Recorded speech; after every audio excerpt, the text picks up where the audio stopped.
pretty wild. Good to go? All right, we'll get started. We'd like to welcome Justin Thomas into the interview room here at the Hero World Challenge. Justin, making your sixth start here at Albany. Just an opening comment on returning to play in Tigers event.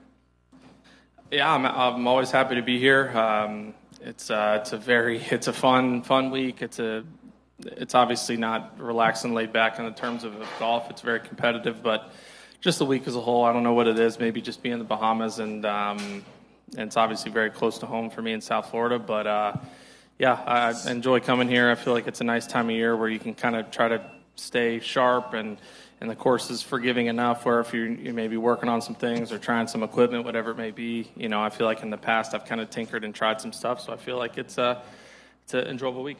And what are you looking to accomplish, looking ahead to 2024? What are you looking to accomplish this week?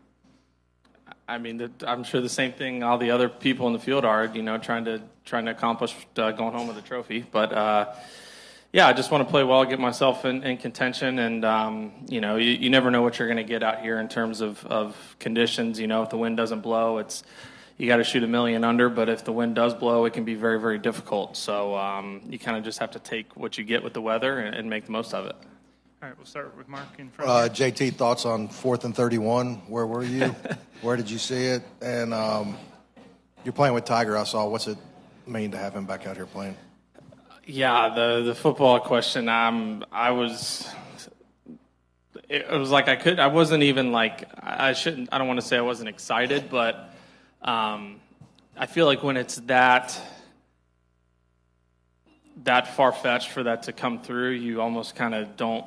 You hate to say you don't have hope, but it's just reality, statistics. It's just that you're not likely going to get a 4th and 31 when you only have one play left to win the game or stay alive. So I was pleasantly surprised. I was in my house watching it on TV, and I definitely had some choice words that don't need to be repeated or really probably ever heard anywhere for Alabama and maybe some Auburn fans that I saw on TV. So I was very happy about that. But I'm very pumped to have Tiger back this week. I think we all are. I know he misses hanging out with us and the competitor he is. He doesn't enjoy not being able to get out here and compete. So, this is a great, like I said in the beginning, it's a great week, a lot of fun. But, you got the best players in the world, so I know he's excited to tee it up too. Go to Dave. Have you played at all with Tiger at home, or? Yeah, we played it a couple weeks ago. Yeah, we've both been busy for different aspects. Yeah, how do you look? I happened to play with him the first time he played after Augusta, which was pretty wild to hear and think. But no, it was good. I mean, I think depending on the time frame. I mean, you can definitely hit some shots this time of year if you're not either leading up to a tournament or play much golf that are pretty interesting. Just because we take some time off. You got to take some time. Obviously, my time off is under different circumstances than his was. It was more mandatory, but no, it was good. I mean, obviously he's never going to be as sharp as he wants, given the amount of that he's gone through with his body and whatnot. But at the same time, I'm sure he said it earlier, and he's always going to say it. He's not going to tee it up if he thinks he's going to come out here and embarrass himself. He wants to play well. But just another quick one. How was your experience in South Africa? How did you enjoy that trip, and how did you think you played? I loved South Africa. I was. I think it's great for many reasons, but I like the new schedule set up for that reason. I think it's really, really cool, and it's a great honor to be able to go travel the world and play. Obviously, we'll go play in the UK Open Championship, and Presidents Cups maybe here and there, Ryder Cup. But I just personally always had a hard time skipping a FedEx Cup event if there was one going on. So something like a Sun City or Wentworth or whatever it may be, I in the past had a very difficult time swallowing that I would skip a FedEx Cup event. So I was very pumped to go over there. It is definitely not a golf course that you want to play coming off of a week vacation like I did, not touching a club, because it is very tight and penal. But I was very pleased with how I played. I played really well. I managed my game really well and got it around. And, given Max and I guess Thornbjorn a little bit, other than those two, I was kind of right in the thick of it. But just a couple of days, I didn't really get it going. But I thought overall it was a very positive week, and which is good because it was a long flight to go over there and play mediocre. So I was glad to come out of there with some confidence. We'll go to Rex and then Brody. JT, I don't know if you spend any time after the Ryder Cup sort of dissecting not just what you did, but kind of what the team did. How much do you sort of attribute that to maybe not playing as much heading into the matches, whatever the case may be, to just what other players have said? It's just hard to win over there. I think it's a lot of things. I have definitely found, after being on the two losing Ryder Cup teams versus the President's Cup or Ryder Cup teams that I've won, that you spend a lot more time afterwards thinking about what could have gone differently.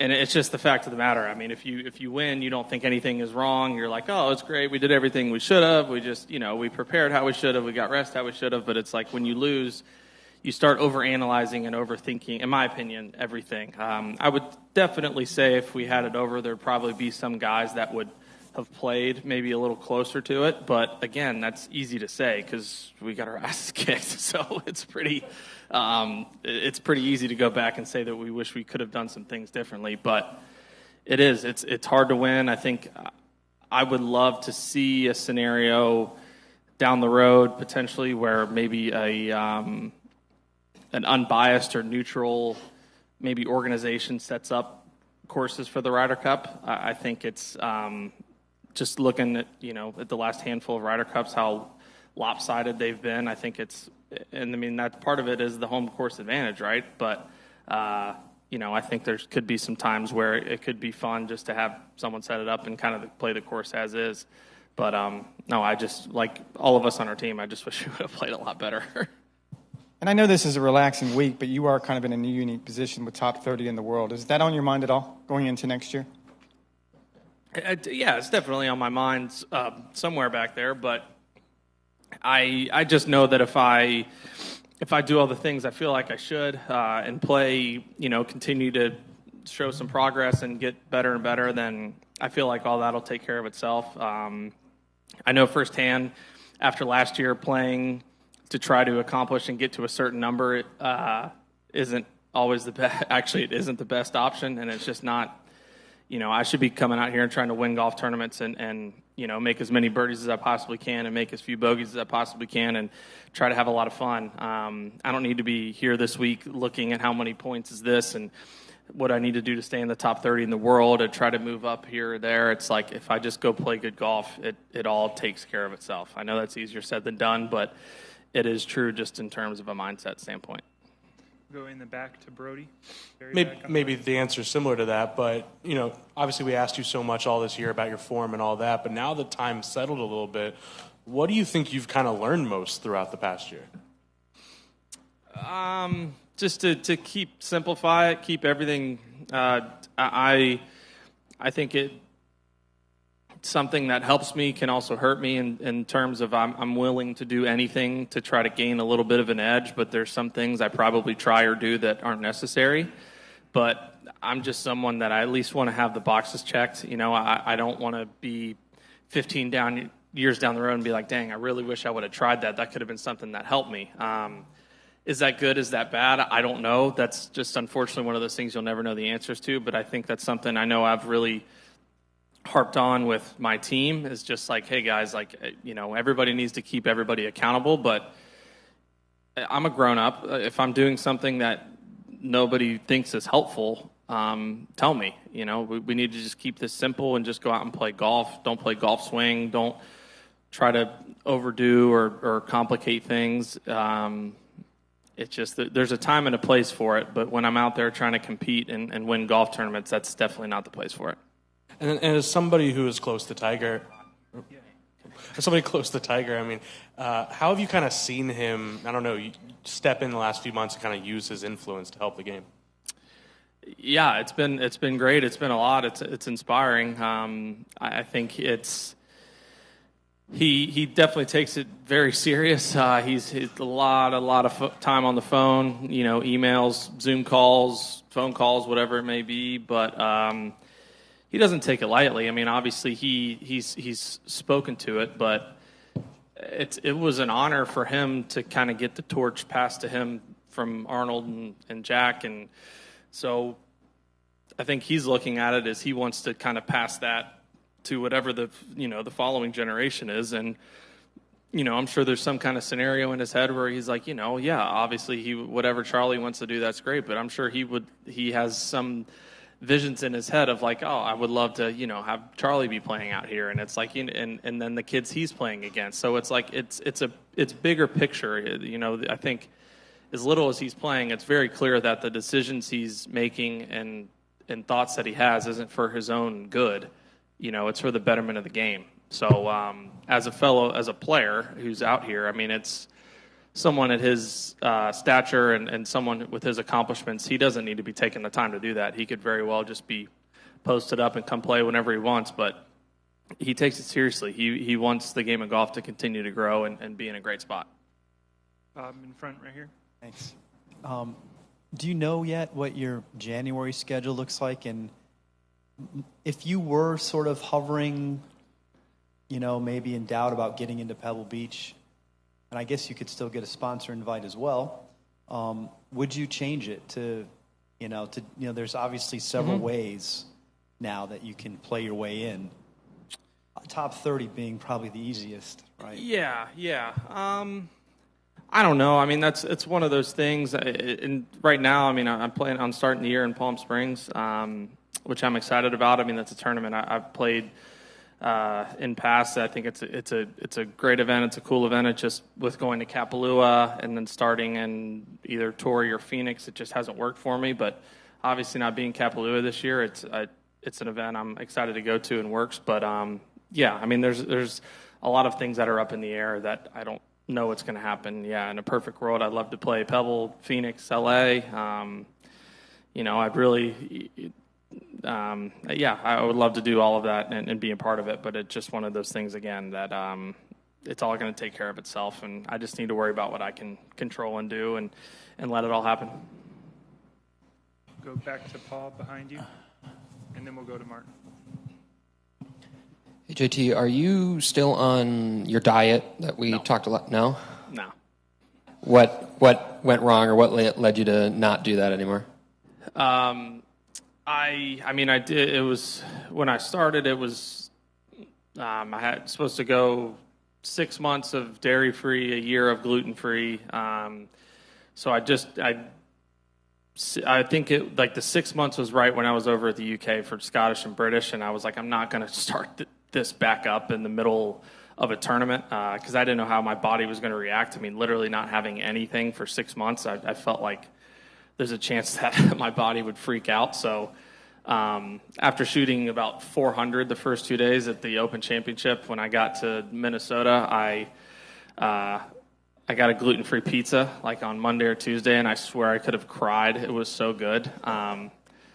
And honestly, I slowly implemented dairy again the next 2 weeks, and I didn't feel any different, which I was shocked, to be honest, but I was pleasantly surprised, and I called Ara, who I've been working with, and I was like, I'm having gluten. Like, I don't feel any different after having this again, so I'm going to have it and see how it is, and here we are. So, or if you ask Brian Harmon, basically, if you just play like crap for a year, having a diet, then you just go back to it. That's what he told me that I did. So is it just one of those things you chalk up trial and error, maybe didn't work, or do you feel like it did do some of the stuff you wanted? I mean, it wasn't exactly during my best stretch of golf, so I would say if I had it over, I would not do it. But again, yeah, it's one of those things. I don't really give 50% too much. I feel like if I'm going to do something, I'm going to do it. I'm going to want to know how it is. But yeah, if you guys hear me doing that again, tell me to stop. And we'll finish up with Martin over here on the right. Justin, just to take you back to what you said about the Ryder Cup and possibly a neutral organisation, running it, the venue, etc. If you look at the two matches you've played in Europe, Paris and Rome, what did you feel disadvantaged you in that respect? I don't. I just think that it's weird. Like, I don't think you can necessarily stand, on every tee and you're like, oh, well, this is better for Europeans because of this, or this is better for Americans because of this. But every single Ryder Cup you go to, it's like when it's in the States, the fairways are huge and there's not much rough. And then you go to, Europe, and the fairways are really narrow and there's a lot of rough. So clearly there's something, I'm playing the French Open there at La Golf National. I knew that golf course was tough. I mean, it was very similar for the French Open as it was for the Ryder Cup. But, I didn't play Medina, but I remember watching it on TV, or Valhalla, watching it on TV, and how there was zero rough and the fairways were big. And how penal the rough was this past Ryder Cup. So, I mean, it's nothing crazy. You would argue, which I totally agree with, just play better, hit the fairway, hit the green, make the putts. But again, it's something I don't know if other guys feel the same way, but it could potentially just change some of that disparity. Maybe. All right, Justin, thank you very much for your time, and best of luck this week. Thanks. Dude, I'm fucking sweating. Well, we have to keep the AC off.